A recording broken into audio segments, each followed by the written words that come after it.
The highlighted charity for the month of September is Akshaya Patra, which is an NGO nonprofit headquartered in India that provides hot midday meals for students, young kids who come in to learn. This gives them both an incentive and a good meal for the day, and also helps with cognitive development and focus in the classroom. So go to akshayapatra.org. That's AKSHAYAPATRA.org, or read the address in the show notes. So please make sure to visit, support however you can, and share this wonderful organization. The Broken Brain.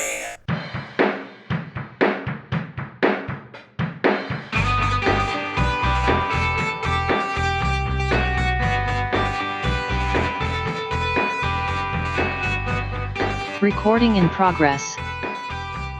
Hello, everybody. Welcome back to the Broken Brain podcast. It's me, Dwight, here with you again for a look at psychology, culture, art, and where all of those things meet. And we are meeting today at a very cool intersection of those things. We're going to be talking about a new film called 55 from writer and director Shyam Madiraju, who is kind enough to take the time to join me today and to discuss this film and what we're going to find in it. I found this to be very, very informative of certain aspects of culture and things, and particularly in India. And we're going to get into all of those. But Shyam, thank you so much for being here, first of all. Well, thank you so much for having me. And you're very kind to say that I'm being kind, but in fact, a pleasure of being here to talking to you about this film. Well, could you first of all, tell people a little bit about yourself and your work? How did you get into the arts and filmmaking, and and what led you to this project? As I'm sure you've heard, being an artist in an Indian family is considered a complete waste of time and a loser. So we're all bred to be doctors and engineers. So I'm the black sheep. So the journey was always quite interesting and demanding. And I think that kind of was very much part of the journey of becoming who I was. From very early on in school, I was very interested in the arts, and I always used to draw, and that became photography, and which is what is the primary love for me in arts. And I love photography, especially black and white photography, and through but then I kind of I watched a lot of films, and I always wanted to be a storyteller and a filmmaker, because I think this is I always feel art is what you decorate space with, but movies is what you decorate time with. I like that. That's very cool. Movies are literally like every movie you watch, there is an aspect of something you remember at that portion of your life. It's these cross sections of movies. There's always some sort of a shared emotion, which is why going to theaters is such an inclusive experience of sharing this giant auditorium with strangers and watching for 2 hours or 2.5 hours this transformative journey that you're in someone else's life. And so to me, that's so I always wanted that. I always felt that this is incredibly important to embrace that. But as I said, I'm Indian, so I have to have a job. I have to have a big, a paycheck. So I kind of became an advertising creative director, and that's what I did for a very long time. I worked in Hong Kong. I worked a little while for a very quick time in UK. Then I came to the United States. I worked here for a long time, and then I did a lot of graphic. In fact, I designed the G for Gatorade. That was one of my last big ad jobs. Okay, cool. And then I kind of started going back to my first love, and I said, okay, now I kind of, put bread on the table, and now I need to kind of do something really what I've always chased. And I started writing and directing. And first I started directing commercials to truly understand that, having not gone to a film school, it's very important to do your own learning. And nothing teaches you better than trial by fire. And so it was like really getting on a set, directing commercials, directing, these small little films and music videos. And it just kind of really understood the language of cinema through that. And just that really became the transformative process for me to finding out who I wanted to be a filmmaker. but I would probably say the single most important process of becoming a really informed and, what should I say, focused director came through writing. Hmm.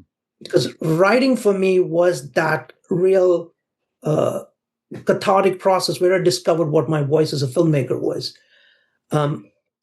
Even when I write with what I know I want to shoot. But when I get on a set, I put that aside and I start kind of really thinking like a director that how this was. So it's that contrast and that yin and yang of these two demons and on either shoulder of my head who are battling it out is really what has, to a large extent, helped me kind of traverse the journey without having to have gone to a formal film school. Yeah, I was going to ask you about writing because that obviously you wrote this as well as directed it. This is the whole story, the visual as well as the dialogue and things. Well, which I know is crossover writing is also about the action and everything that takes place. Is that something that you had to discover new, like you said, as you pivoted career wise, or had you done any writing? I mean, ad copy and things like that is very different, I would imagine, in the advertising world. It absolutely is, but at the same time, there's a stringent demand for telling. I'm sorry, by the way, I have a dog behind. If you hear some grunting and sighing, it's him, giving his sounds of disapproval for whatever I say. Oh no, you're the black sheep to him too. No, I haven't heard him yet, but it just adds a depth of interest. I don't know if you can see him; he's right at the bottom sleeping. So there we go. We'll try not to wake him. No. So coming back to your question about the process of writing, once again, much like what advertising taught me was telling a story within 30 seconds, and that really demands the setup and a payoff. It really does. And what's really different, and really, and to a large extent, a lot of advertising directors don't necessarily make this jump, is because Act Two. So you have your Act One set up and your Act Two a payoff. But what happens in Act Two, which is literally the meat of the film, because, in a conventional way, Act One ends at page 25 and, Act Three begins at page 75. So these 50 pages in between on a 100-page script is really the most, challenging portion, because you've established and you're going to pay off. So what happens in the middle? And I think that's the part of a learning process. As a writer, you really must understand to really make sure that it's really delivered in the film itself. And that advertising taught me the front and the back end, but life taught me the middle part. That's interesting.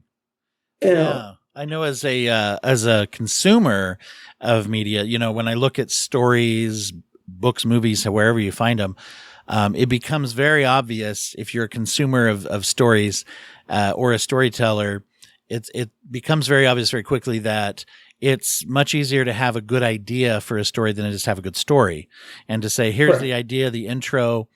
And I feel like one of the most powerful ways for stories to happen is, here's the intro, here's the world that's set up that we're in as quickly as and now we're going to do something interesting with that is about a person, that is character driven. And that's one of the things I really liked about 55 is, we get very quickly into the world. Now, this is a story about a young man that, interestingly enough, this is a titular character in a way, because his name he's been assigned the number 55 in a sort of an elaborate, large-scale pickpocketing gang, would you say? Is that a good way to describe it? Yeah, absolutely. And I think it's like, so the genesis of this story for a film is something that actually is a process of osmosis. I've been percolating the stories of Mumbai ever since I've been a part of that city. And my opening line of my script, and which is why I still describe this, I describe Mumbai as a living, breathing Hieronymus Bosch painting. Mm-hmm. And that intensity of that city is so demanding. It's so demanding. And to get a perspective of it, imagine the population of state of New York compressed into the size of Manhattan Strip. from top to bottom. That's Mumbai for you. Yeah. There's So that reference to that. Yeah, one of the lines that really stood out to me is when someone says to someone else, and I won't get into who and whatever. You can reveal whatever you want, but of course, when one character says to another, "I think you're just a person trying to find your identity in this city." I may have paraphrased that, but trying to tell someone, like, if you're judging yourself, you also have to judge the environment you're living in, right? absolutely. In fact, you hit the nail on the head, and that is actually it's his conscience, and his conscience is the girl, and it's the girl who says that to him because she's kind of, she understands what he's doing, where he's coming from, the decisions he's making. She is not either sympathizing or, for a lack of a better term, judging it. And I don't know if she has the ability to empathize with him, but she understands. She understands where he's coming from, what his journey is, and she recognizes lives there too, right? Yeah, she lives on the different, and he comes for her. So that's part of the story. But she understands it. She recognizes it, and that, for the first time, to our protagonist, it's perhaps the most meaningful conversation that someone has seen him beyond being a number or a name. Someone has truly looked at him as a person, as a human being, as an existing soul. Yeah. And that fundamentally is the theme of the film.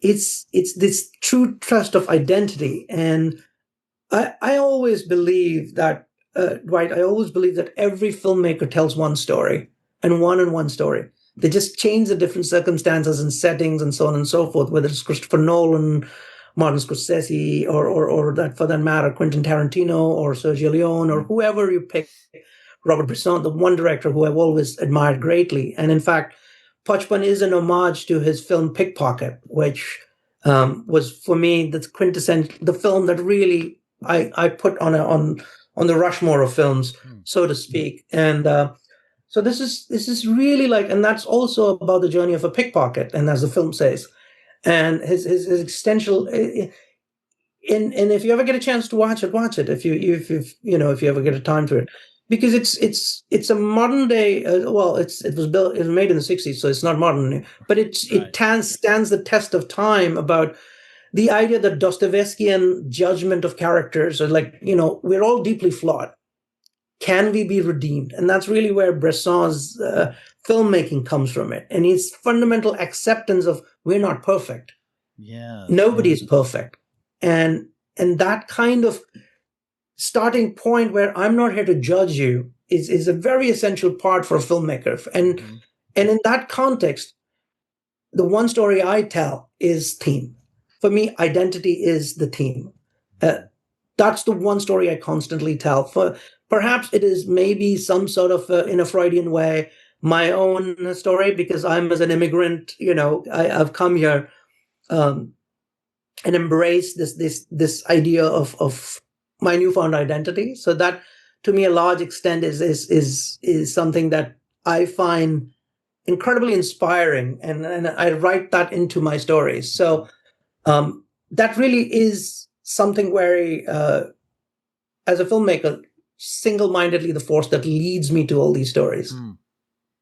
There's the fascinating dynamic, and I'm a huge fan, of course, of the whole show don't tell, and I love how the dynamic of 55.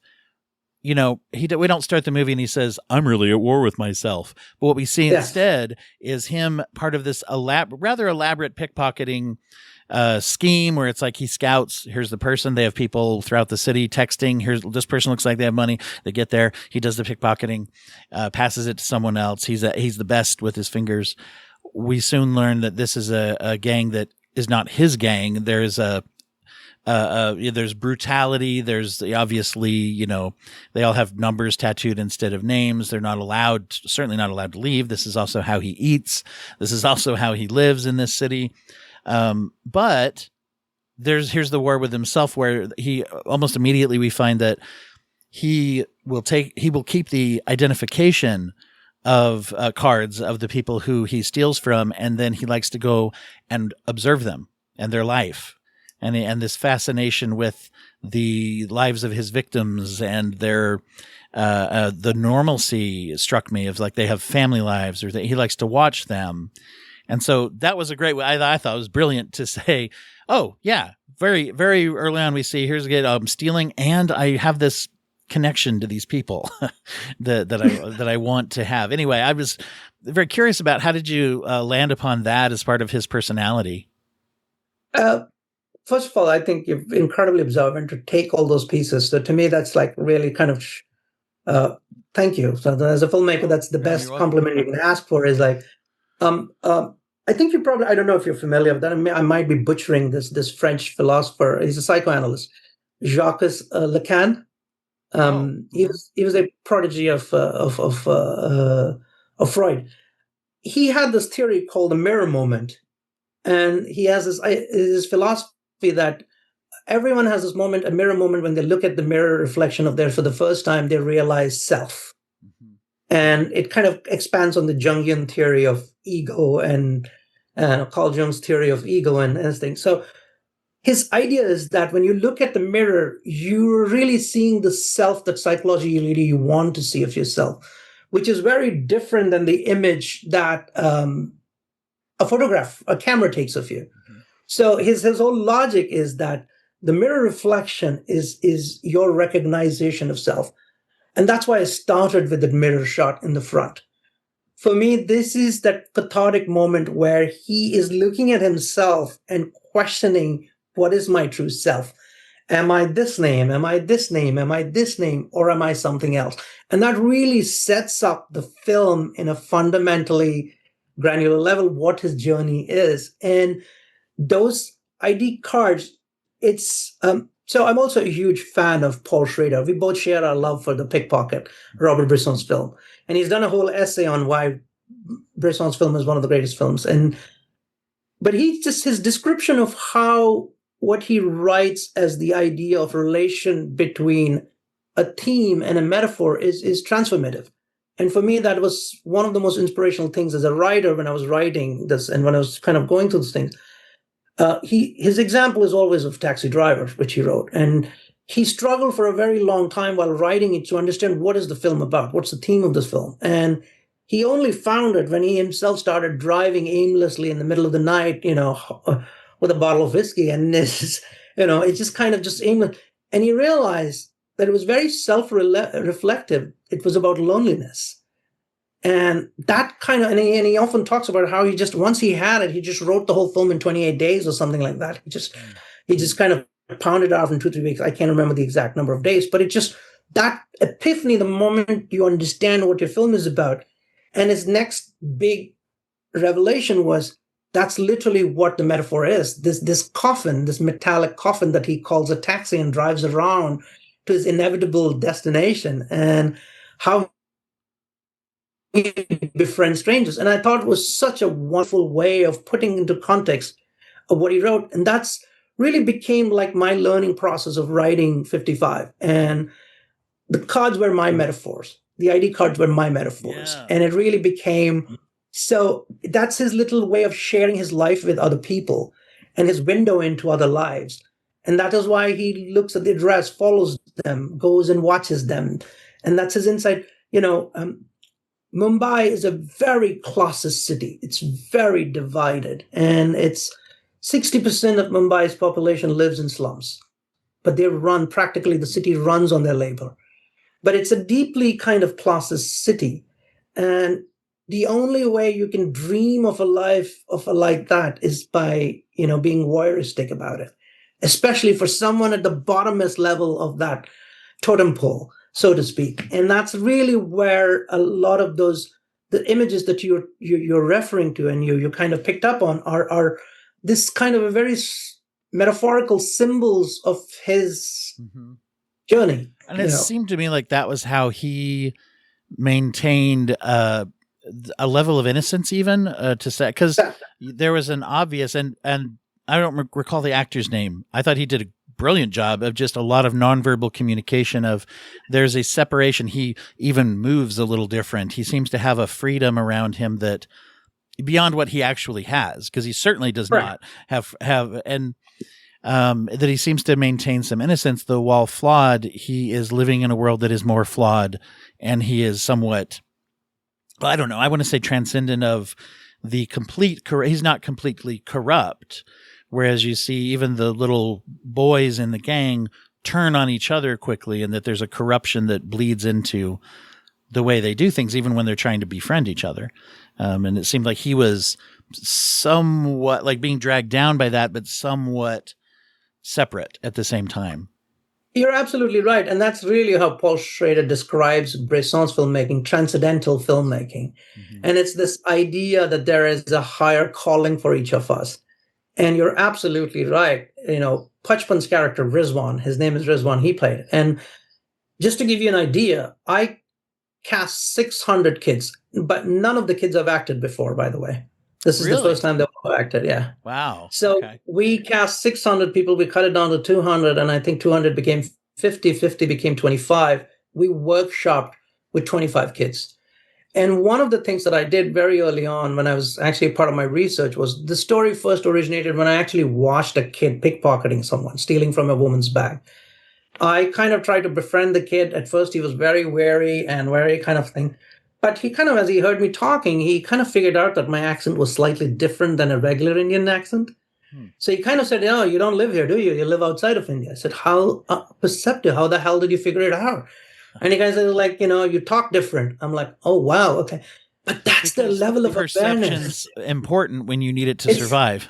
and then that's the level of awareness they have. They're so tuned in with their surroundings that he instantly picked up on that. And he kind of let his guard down after that. And we talked, and I bought him lunch, and he started telling me about their lives and the stories. And that's really like one of the things I was asking. So what's your name? He said, "Oh, the name that is given to me is this." And he said, "That's my name." So what do you mean given to you? He said, "I don't know what my name is.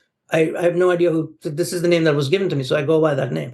So that really kind of became the genesis of this idea. And also to your notion that why Pachpan, or your observation to why Pachpan is different than the others, is because, and you're absolutely right in that, because for him, this need to be something more than what he's been defined by someone else is what drives him and makes him different from others. The others, it's survival at the best. It's very Darwinian. It's very Dickensian. It's like it's survival of the fittest. And fittest in Mumbai is an economic term, because the haves will have it all. They drive Ferraris and they drive Lamborghinis and pot-infested whole, roads where a rickshaw barely goes past without breaking its axle. So those contrasts is really, this character embodies that, and that city itself is a very central character of the film. Mm-hmm. And that's why it was important for me to bring all these elements. Well, and I will say I wanted to ask you about the Dickensian nature of it, but just as a quick note that I wanted to make sure to bring up is it doesn't surprise me that you have the background with photography and those kind of images, because the visually just very beautiful. I mean, thank you. I always find that for me, I kind of judge cinematography as a viewer by what ugly things look like. In other words, here's this neighborhood or this house that is, boy, this is kind of a shitty place, but it looks beautiful in the lens of how we're looking at it. And that helps to both play upon the difficulty and also the beauty of the people in it. I thought that was very well done personally. Thank you. Thank you. You mentioned the Dickensian nature of it. And as I was watching it, there were elements that reminded me of some of Dickens' work, particularly Oliver Twist and some of those elements. Sure. And I wondered how much that went into it, as an inspiration, and how, and you use them very, very deftly to where it's like, I happen to know that pretty well. And I'm like, oh, this reminds me of it enough that it was a hook, emotional hook, how much of that did Absolutely. You bring in? That was on purpose then, obviously. It is actually a modern day adaptation of Oliver Twist. That's what I always describe it as. And it's like, really, it's my, if Dickens was dropped in Mumbai, he would write 55 is how I imagined it. And to me, it's like, it's with the all the decadence of that city and the grittiness and the demand of it, so you're absolutely correct. It is incredibly Dickensian in that sense, and it draws heavily from those inspirations. Yeah. And we definitely have a Fagin analog Correct. here. And I was curious about this villainous, this guy who is bringing all these kids in, not shy about reminding them that he is their parent / he's feeding them, he's all these things, but then at the same time extremely brutal if they step out of line. To the point where I remember him telling the protagonist at one point, just like, "Oh, you've been hanging out with this girl. Well, lucky for her, it hasn't messed up your work." Which just that statement of violence inherent to their relationship, right? I was curious about that character. How did you develop him? You're absolutely correct, and he's once again very inspired by Fagin. He's my Fagin in the film, but I also wanted to kind of humanize him, because I go with, like I said, beginning. It's like every character is flawed. The journey is about redemption. It's who's the Greek philosopher? I think it's Herodotus. I forget how I mispronounce it. It's like, your destiny is your character, and that's really like something for me. It's like that's what defines you, and that's the process becomes very so. That to me was incredibly important for me. That's or it's characters. Your character is your destiny. I'm so sorry. I think it's a great point. Right. So it's finding your character is what is truly it's important, and that's really truly important. So that became the engine of me writing this character in such a way, even for somebody like Sagar Bhai, who is deeply, deeply. In fact, if you look at it, is that Pachman is starting at the very young age, and Sagar is probably the life he has waiting for him. A deeply bitter, angry guy who's been beaten down by society, who started if he's lucky, he gets to be that guy, right? If he's lucky, and he doesn't want it, and that's the reason why that eventual standoff between them was very important for me, because and I think Sagar sees some sort of a redemption for himself in this kid who is willing to fight, who's willing to say, really strive for his. And that's really what I always call this film as. It's like, right now in the world we're living in right now, it is so brutally demanding, in terms of who we are as individuals, where we stand on this very important crossroads. We're at a flashpoint as a culture, as a society.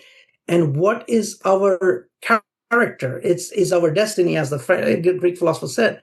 What do we choose to become?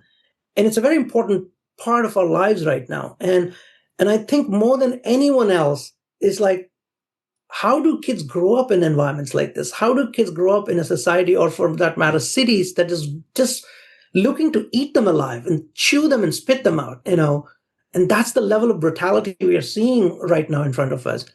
And this particular story is not just a Mumbai story, it's a global story. And that's, for me, it's like, here's a kid who's willing to do whatever, even if that means stealing back his humanity. And that's really where the essence of this film comes from. That you mentioned choice. I feel like the concept of choice plays a really, really big part in the story. You don't, we're right on board with the young thieves and pickpockets in the gang. I found myself emotionally. I was right on board with not feeling like there was a lot of choice. And to the point where there's elements, there's times where you're like, no, don't stop doing crime, because you're afraid, right? For 55, you're like the consequences, so we see a character who has not really maybe thought very much about conscious choice of what kind of life can I lead, and the concept. And I feel like that affects a lot of people in the movie, is what choices do we make? And do we know that they're choices always, right? Absolutely. And that's really, like, I keep quoting this Greek philosopher, which is because for me that I always felt that kind of really embodied my fundamental idea of like in Buddhism also, it's this saying that, don't Don't do it because your teacher tells you. Don't do it because your parents tells you. Don't do it because your God tells you. Do it because your moral sense tells you. That's really the fundamental ideology of Buddhism as a religion. It's like, your dharma. What is your characters? What is your morality? What's your compass? And each of us constantly are willing to make tiny bit of compromise to kind of flow with the time, flow with the situation, not stand out, not be different, not speak up, not this thing. It's this tiny little incremental decisions which we make, we realize our compass is completely changed. It's pointing in a different direction. And it takes enormous amount of strength to kind of not give in that tiny bit of a fraction. Keep fighting it. And that, to your observation of 55 carries himself differently, is where that essence of that character comes from. He every little decision of his matters to him. It's a city of 20 million people. He doesn't want to be just another number. And that is a gargantuan Sisyphean fight, for a kid like him, so that's really where I think a lot of this idea that, as you rightly pointed out, everyone has to make their own small decisions. The girl's daughter, the girl's father, he decides to not face the music and decide to turn, which kind of leads to a tragic. The girl doesn't want to give up her independence, doesn't want to give up, she's still fighting it. She still wants to take care of it. And, Pachpan, his second in command, Chiasi, whose decisions are completely different. And so you're absolutely correct. Each and every character is a product of the decisions they make. Yeah.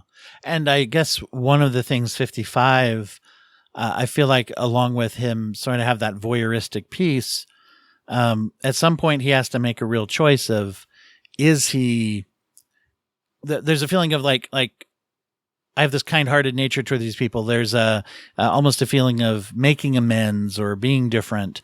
But then at some point there's a choice of saying, well, am I really? Because if I'm really going to truly make amends, there are sort of unavoidable consequences to that decision that are not good for him, right? To be able to say, am I going to choose to really try to make amends and chase a redemptive kind of feeling?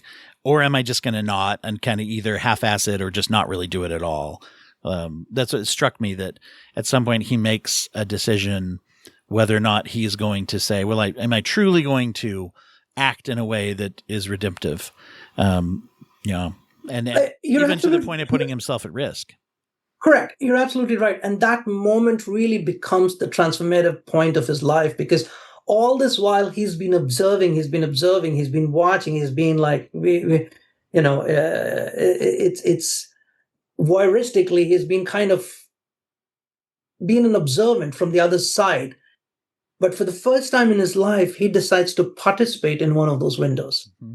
He makes an active choice to cross that, metaphorical river and go in and decide that, okay, these are the consequences of my action. I'm not just going to watch them as victims or whatever it is, the silent circus I've been watching all this while. Now I'm going to be actively participating in it. And that choice really leads him down the path and journey which is a typical archetypal kind of a character arc for any protagonist. But in this particular case, it really becomes a redemptive, so to speak. You understand that this is a very strong character. And whatever decision that he makes is going to be an incredibly, incredibly powerful journey. Mm-hmm. This, and I did not, unfortunately, I was just looking at my notes. I did not write down the word, so I'm going to have to lean on you for it. But it seemed there was a name that everybody had for this kind, and I'm doing air quotes around the microphone, everyone, this kind of youth, this kind of person. You're one of those kids. So there was a societal expectation. You belong to this kind of class or group. So of course you're a thief. I remember when he gets confronted at either the ice cream stand or whatever, where the guy says, I know you, I've seen you in the train stations. You're one of those. There's what's the word? So it's an epithet. It's called harami. Okay. And it literally means a bastard. Okay. So it's basically the bastard. He's a bastard, and you're one of those scum of the earth urchins, and that are dirt. You're one of those. And so that's Yeah. kind of a broad term to describe these kind of people who are kind of, you know, The outskirts so of society, sort of, and that's where, correct. And and almost like that's where you belong, because that's where you that's where you are. belong. And as I was saying earlier, it's Mumbai is a very classist society. It really is. And the other thing that, and Indians who've grown up there will probably, understand this thing. Language is weaponized in a classist city like that. It's not just that you speak English, it's the way you speak English. Like with a certain accent, the top tier speak a certain different way. The mid tier, the working class speak the lower middle class speaks it, but they all understand speaking English is very important in climbing that ladder of so. And in some ways, to me, it's once again deeply about the identity of who we are as people. I think after 200 years of colonization and fundamentally kind of being redefined as to who we are as people, the fact that we speak a foreign language so intrinsically within our culture is just like a very important part of discovering our identity. And that, again, is something that I kind of consciously wove into the story. I noticed, And I mean, obviously watching that there was a swap back and forth, even in the same conversation of Correct. English. Yeah. Correct. And most people in India, especially in cities like that, big cities like that, are bilingual. They speak in both languages, switch back and forth. It's called Hinglish, Hindi and English. Okay. So yeah. I noticed that as I was reading the subtitles, and I was like, wait, he just said that. Oh, okay, in English. Oh, and it was interesting because I didn't know that part of the culture, but even as someone ignorant to that part of the culture, I found that fascinating that it was just kind of, and there, that's interesting as you say, because I thought watching it, there's a certain way that certain people are using it. The gang leader versus how, the guys that he is, rooms with, there's whatever. Yeah. That there's a difference. Huh. That's fascinating to me. I wanted to ask you, you had mentioned earlier the feeling of being, let's say, othered just by being an artist, right? Of saying like, this doesn't fit into the cultural or family expectations. You said, you used the term black sheep of the family in a chuckling way. I don't know how much of that, is half joke or not joke. I was curious though, if that energy, that concept of self, did that enter into the way that you wrote these characters who were being treated? I mean, I would say in an amplified way, being treated, you are all othered and you don't fit in with the rest of us. I think all good writing comes from a deeply personal place. And I think all jokes to some extent are honest truths. And I think it's just, we try to mask it in levity, to kind of to unsharpen the blunt it for impact. So for both those reasons, I would say, the black sheep comment was for levity, but there's a lot of reality in it, and because I think every culture there is a societal and a parental and a familial expectations that you really carry as a giant weight on your shoulders, and it is just something like, in fact, there's something else I wrote in another script, that within seconds that you're born, you're given a name, a religion, and an identity that you spend the rest of your life trying to either fight or trying to redefine. That's really where, you're kind of, your life. Yeah. Talk about that element of choice that we don't always see as a choice, right? So it's just defined to you in the first 10 seconds of your life. The moment you come out of your mother's womb, you have a name, you have an identity, you have a date of birth, and you have a social security number, and then you have a religion. And these are your factors. You're decided whether you're a boy or a girl, and blah, blah, blah. This is it. This is your expectation. Now the rest of your life is chartered for you. And everything else is, how much do you fight it? How much do you accept it? And it just kind of becomes like a preordained, predetermined course of life for you. And anyone who questions it is the one who kind of is the person, he or she or anyone else. It's like all those people, an individual, when they question it, they find their individuality, or they find their own character. And once again, going back to the Greek philosopher, Heraclitus, by the way, I remembered it finally. Your character is your destiny. So your character defines who you are.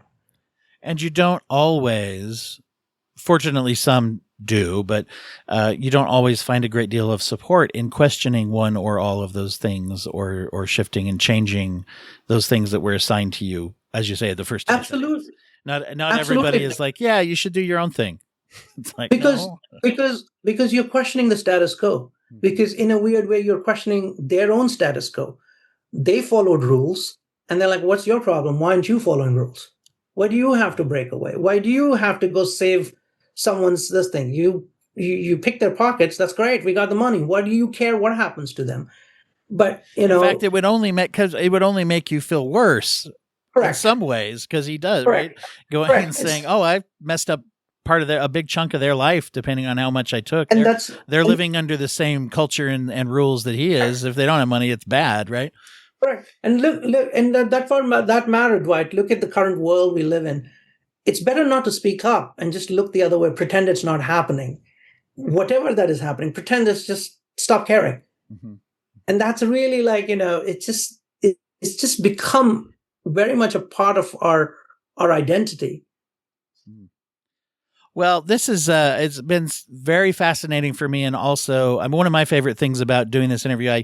I do like to share with other people, but for me, there's a selfish component of learning a whole different point of view, even especially when I watch something that I enjoy and love, and then get to hear what went into it. And I think you're doing that obviously for anybody out there who's hearing us.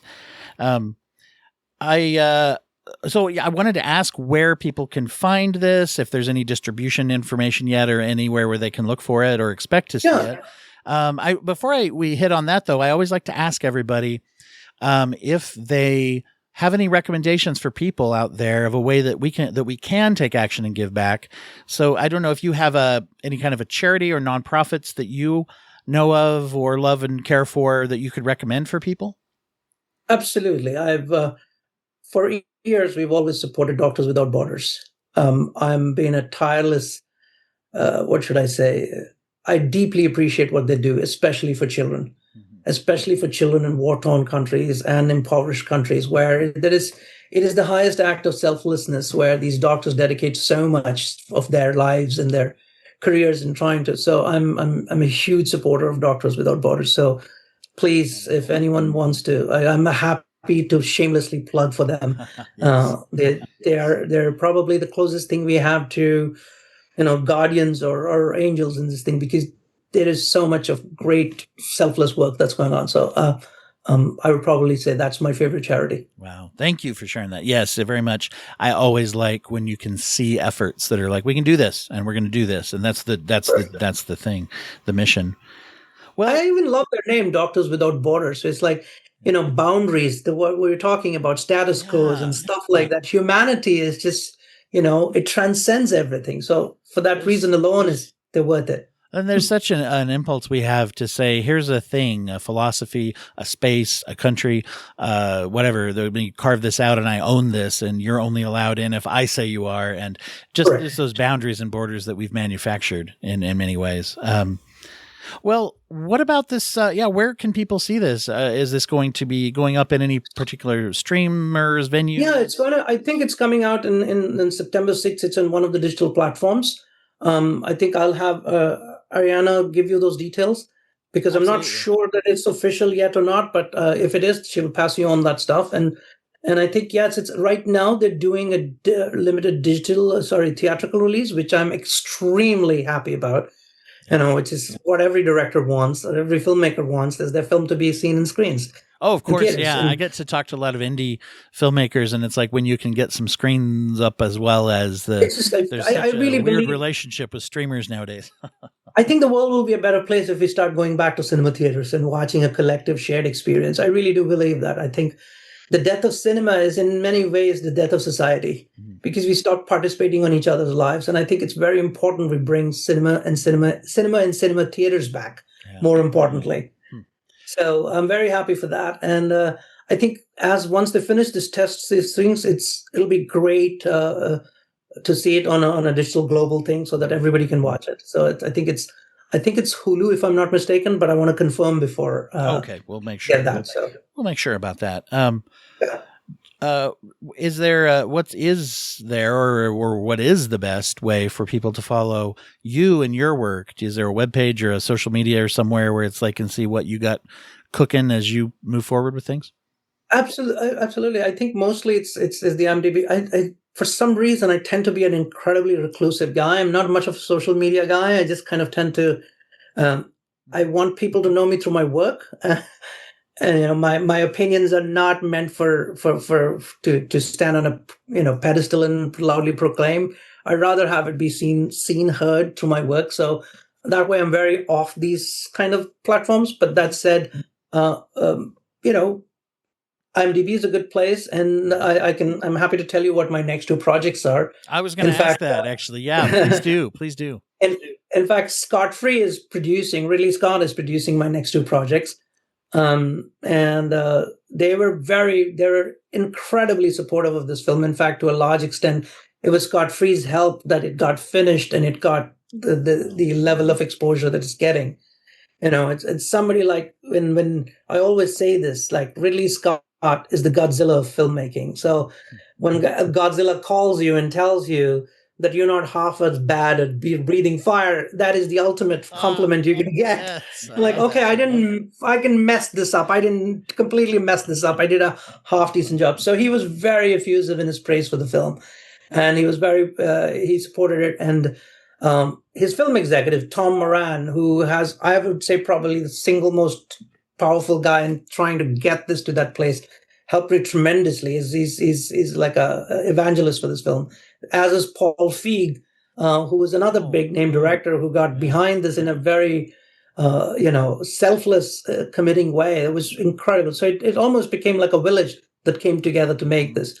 But coming to the projects, the next project I'm doing is called The Triple Agent, which is based on a book, a New York Times bestseller book written by two-time Pulitzer-winning author Joby Warwick. Okay. And it's the story of a Jordanian doctor who becomes CIA's most prized spy in the hunt for Ayman al-Zawahiri, the real mastermind of 9/11, until the shocking twist that the CIA realizes that the doctor is actually a Zawahiri mole working all along. So it's one of the most prolific, or should I say, one of the most biggest breach in the history of CIA. So I've written the script too, and Orlando Bloom is attached to play the lead, and Scott Free, Tom Moran, and Ridley Scott are producing that. So that's my next project, and then the second film, which I'm also working with Scott Free in, is called Thing Around My Neck, and it's the story of an Indian woman living in Albuquerque, New Mexico, and it's basically Thing Around My Neck is Indians call that Mangal Sutra. It's like the Indian version of a ring. So women wear that golden thread around the neck. So it's basically a sign of being married, being committed to his thing. So, but it kind of over time, as all things, becomes very patriarchal, kind of a symbol of, something it becomes metaphorically carrying that weight around the neck. So that's the title. So basically, it's a story of a woman who, after her husband's sudden death, must pick up the pieces of her 24-year marriage after the revelation of a will by her dead husband made out to his mistress. So then she has to come and pick up these pieces. And so it's a dark comedy about grief, infidelity, and the quiet rage of Indian American womanhood. So these both, yeah, they're going to get. And Padma Lakshmi, I don't know if you know her. She was in Top Chef and stuff. So she does a lot of these, Taste of Nation, an incredible human being. And I always felt that she's a fantastic actress, but she hasn't. So I'm very happy that she's attached to play the lead. So that's something that so these are the two films and projects in the work. These are great. Wow.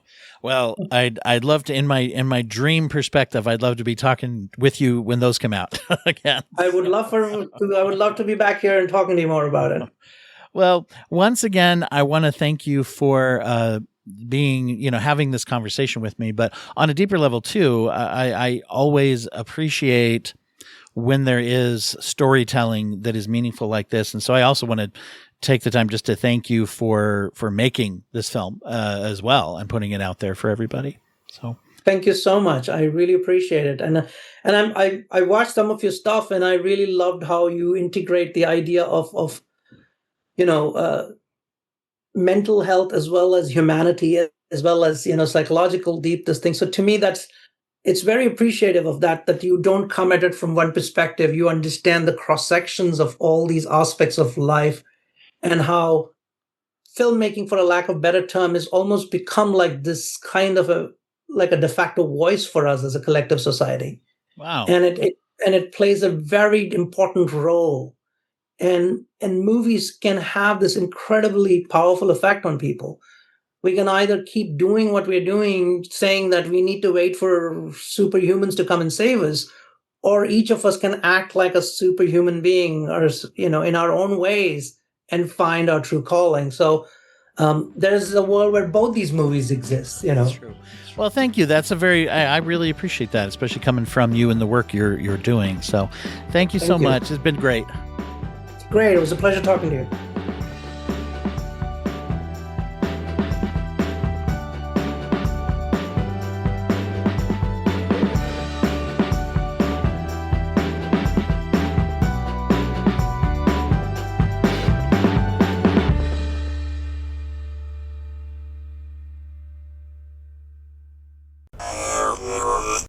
Thank you for listening to the Court Arts Podcast Network. To listen to more Court Arts shows, visit courtemparts.com.